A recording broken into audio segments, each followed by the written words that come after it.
The Treasurer, Josh Frydenberg, is with me now from Canberra. Treasurer, let me start with a question in your capacity as a member of the National Security Committee of Cabinet. Why is the current decision not to close Australia's borders or to cancel mass events? Well, as you know, when it comes to travel restrictions, Leigh, we've moved ahead of the rest of the world in putting in place restrictions on travel from China, from Iran, from South Korea and also from Italy. The best possible medical advice to us is that those travel restrictions should stay in place, but they shouldn't be extended to other countries, including to broader Europe. So we'll continue to take the best possible advice. When it comes to mass gatherings, again, we take the advice of the Chief Medical Officer at both the federal level but also at the state level, and that advice has not been forthcoming. Of course, states can take their own decisions, but right now the advice is not to avoid those mass gatherings. Well, you're a Victorian MP. Do you think that the Grand Prix in Melbourne should go ahead this weekend given the risks? Well, again, I come back to the medical advice, and I'd say just as the federal government has stuck to the medical advice and implemented its recommendations, so too the Australian people should follow the best possible medical advice from our chief medical officers. And right now, they say when it comes to an event like the Grand Prix, that people should go along. Until a decision is taken differently, either by the medical officers or by the state government, then people should do that. Given how quickly this situation is evolving, is it possible that the stimulus package you've announced today could be the first of a number of them for the Australian economy? Well, this is a very substantial package, and it's obviously in response to a pretty significant economic impact. These measures, and as you referred in the opening to your packages, at $17.6 billion, $11 billion of which is actually before June 30. So the money is overwhelmingly front-loaded. Now, we'll continue to maintain a watching brief. We're getting additional information from the ABS. We're talking to the banks about getting access to some of their real-time data, and we'll monitor the impact of this stimulus package. But of course, the budget is in 8 weeks' time, and the coronavirus is not going away. So we'll continue to do what is necessary to support the Australian economy. You mentioned the budget. You've made these measures temporary, so they're not baked into the budget. But isn't this a time to use the budget to also make some structural changes? For example, bringing forward your planned income tax cuts across all brackets? Well, again, we've shown our mettle when it comes to reducing taxes. We've passed through the parliament over $300 billion. I didn't ask what you've done. I've asked about what you might do.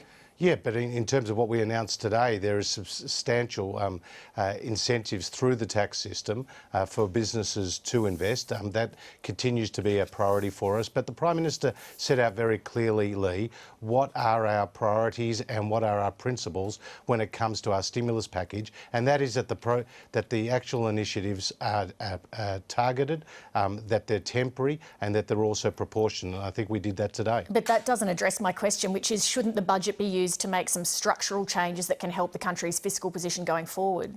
Well, we continue to undertake structural reform, and that includes our tax legislation that passed through the parliament. But today's announcements have pretty substantial You're still not addressing, changes. Sorry, Treasurer, what I'm asking. Well, in terms of what comes forward in the budget, you'll have to switch on in May for that outcome. But, you know, we continue to look for options and policies that will strengthen the Australian economy. But, Leigh, we have done the hard yards over the last 6.5 years to bring the budget back into balance, which has given us now the flexibility to use this financial firepower at a time when it's needed most. You'll only be able to tell in hindsight if you've made the right decision about the size of today's stimulus package and the way the money's directed. Will its success be judged on whether or not Australia avoids recession? Well, we've taken the best advice from Treasury, and what we'll see is $11 billion go into the economy before June the 30th. That's over 2% of GDP. But how do you judge the success of it, Treasurer?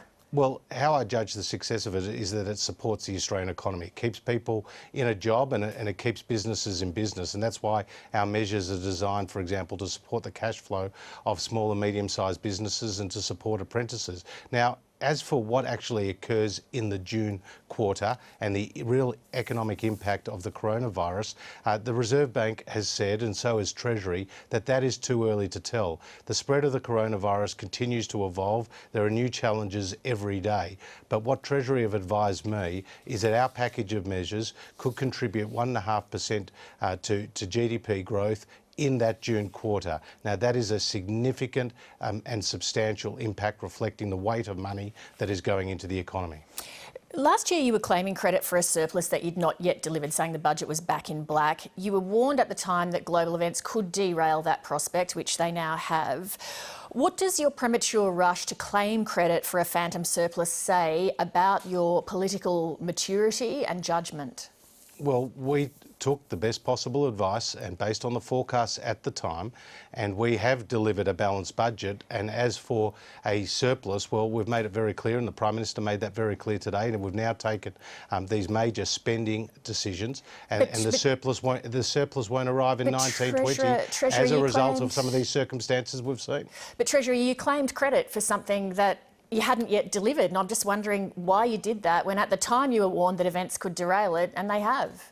Well, we made our presentation based on the forecasts at the time, and clearly when it comes to the fires, the flood, the extended drought, and now the coronavirus, the economy has been hit by a number of external economic shocks that have been beyond our control. But when Treasurer, it comes to our response, we can control that. Sorry to interrupt you there.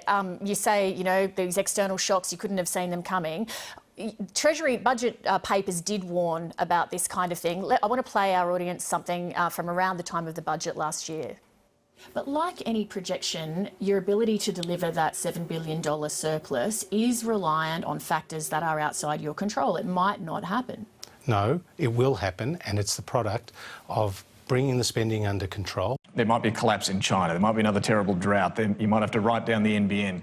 Things can happen that could have prevent you actually achieving this. Well, this is not a wafer-thin surplus. This is a very significant surplus. You did know things could happen. Well, we maintained that those were the forecasts at the time. We were pretty conservative when it came to, for example, our commodity price assumptions. They're even tracking below today. The prices are above today what we actually forecast back then. But what we could not foresee, and what you couldn't foresee, and what the global economy could not foresee, was this one-in-a-century event, namely the spread of the coronavirus, which is putting the shutters up on the global economy. Treasury had a very busy day today. You've got some busy ones ahead. Thanks for making time to speak to our audience. Always good to be with you.